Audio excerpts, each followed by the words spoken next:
Hey everyone, and welcome back. It feels like every time you check the news, bam, another crazy true crime story hits you right between the eyes. I mean, seriously, is it just me or is it getting kind of wild out there? Oh, absolutely. I think we all feel it. It's like a nonstop roller coaster. This week in particular, though, has been nuts. So many twists and turns. Yeah, and that's exactly why we're here today, right? To Yeah. try and unpack some of these headline-grabbing cases that have everyone talking and maybe try to make a little sense of it all. Makes sense to me. Let's dive in. Okay, so first up, the case that basically had the whole country glued to their phones, the Carly Russell case, remember that one? The Yeah. young woman who vanished, then reappeared, and the whole thing just left everyone scratching their heads. Yeah, definitely. And now we've got some legal updates. So Russell is facing two misdemeanor charges. False reporting to law enforcement and falsely reporting an incident. She turned herself in, spent a short time in jail, and was released on a $2,000 bond. Wait, $2,000? Seriously? Yeah. That seems kind of low considering the massive search effort and the nationwide panic that her disappearance caused. Right. It's definitely a point of contention. The Hoover Police Department still hasn't said where she was during those 49 hours she was missing. And while there's been talk of potential additional charges, nothing's been announced yet. So yeah, a lot of people are feeling like justice hasn't really been served. Yeah, I can see that. It does feel like there's still so many unanswered questions. And it makes you think, right? What kind of precedent does this set for similar cases in the future? That's the big question, isn't it? The legal system is always trying to find that balance between punishment and fairness. And when you have a case like this with so much public scrutiny, those decisions get even more complicated. Absolutely. Okay, well, let's move on to a case that has unfortunately reached its conclusion, the Lori Vallow Daybell sentencing. You know, the cult mom, the doomsday mom. She was recently sentenced for the murders of her own children. Yeah, this case has been a long and disturbing journey, to say the least. So many shocking details about her beliefs and actions.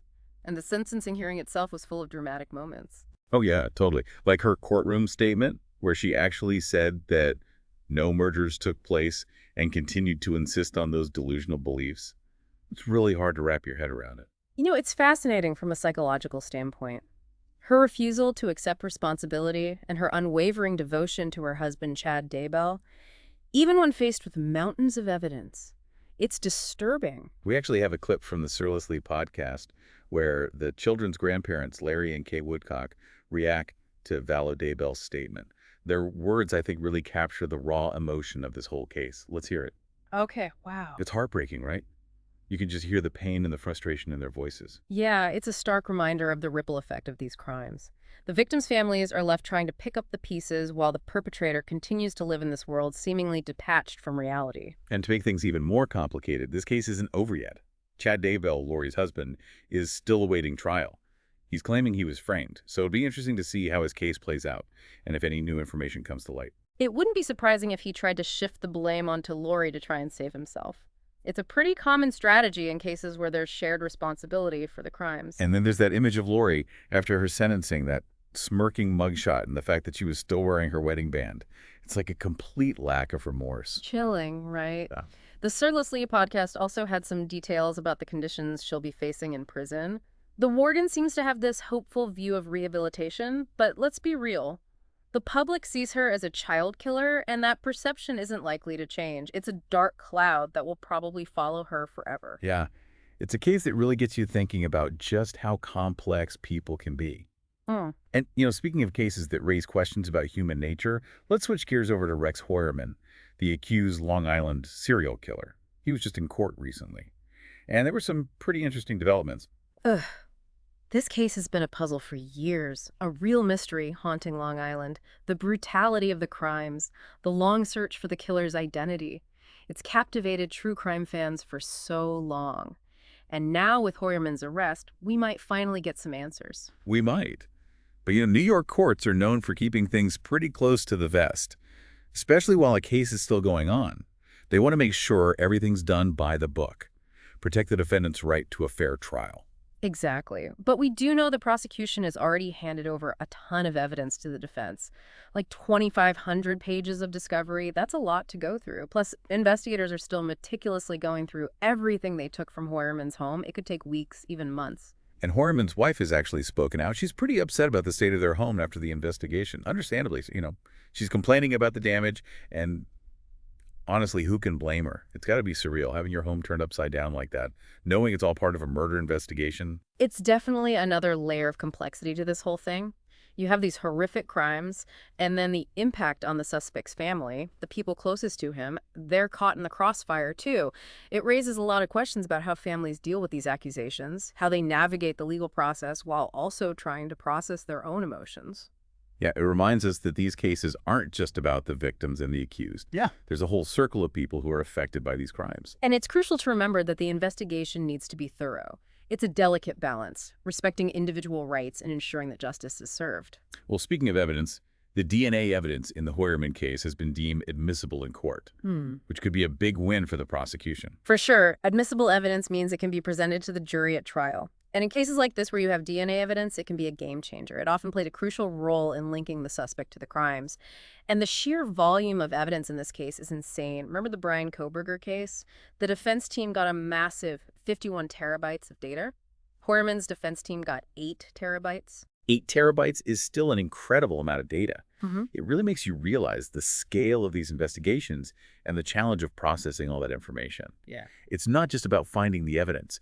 It's about analyzing it and presenting it in a way that's clear and convincing in court. Yeah, you're absolutely right. These cases are like giant, complex puzzles, and investigators have to meticulously piece together all the evidence to build a strong case.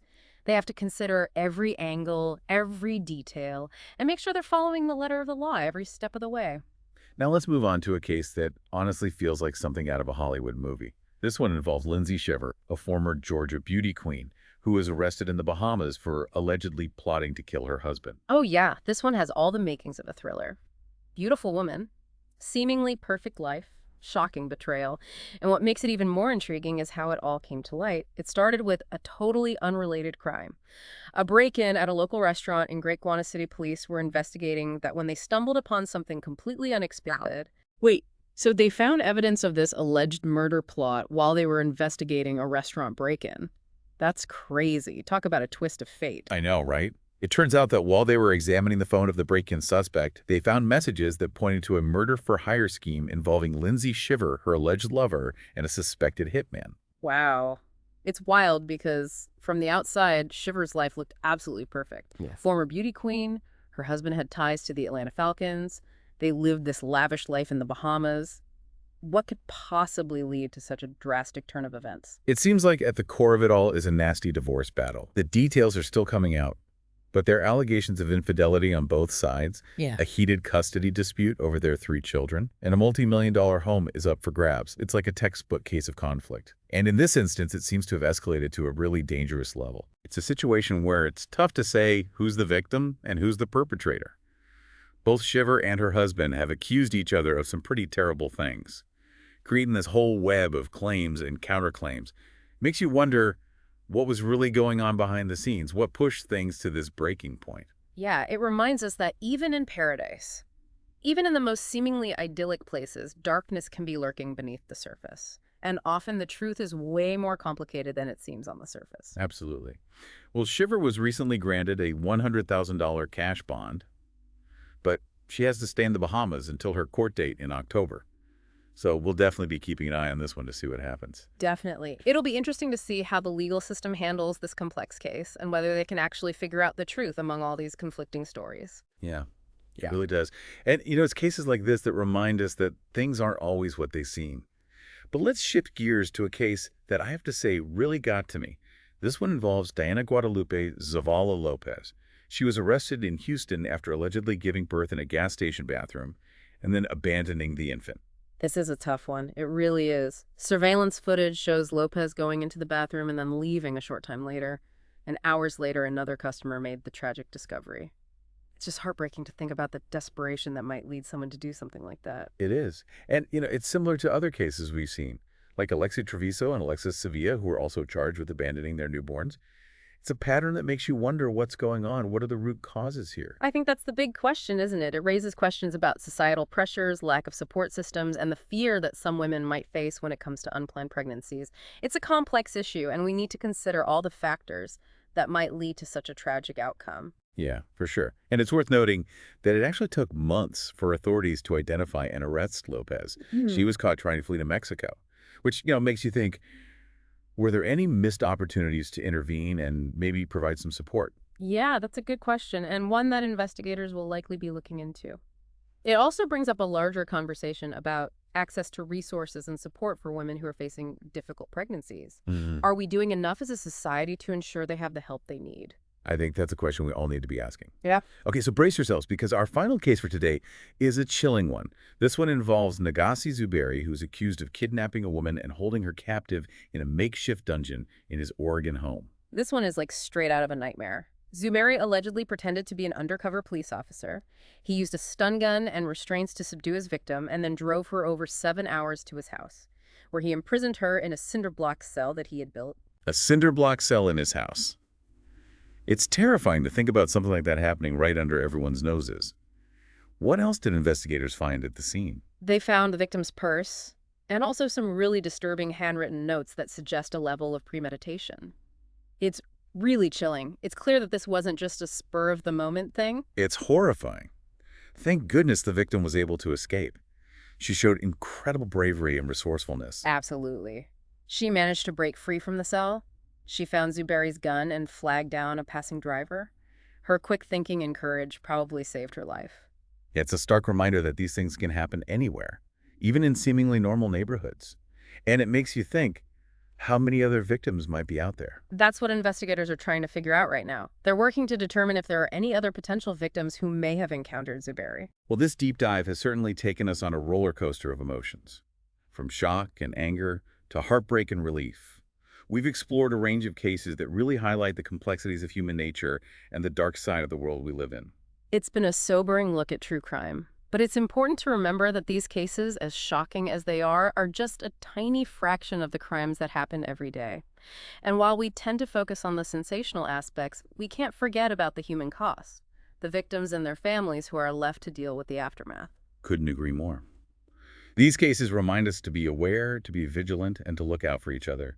And they also highlight the importance of addressing the underlying issues that contribute to these crimes in the first place. It's an ongoing conversation that we need to have. We need to understand the root causes of these problems and work towards creating a safer world for everyone. That's a great point and a powerful message to end on. Thank you so much for joining us on this deep dive into the world of true crime. We'll be back soon with another episode exploring a new case that's captured the public's attention.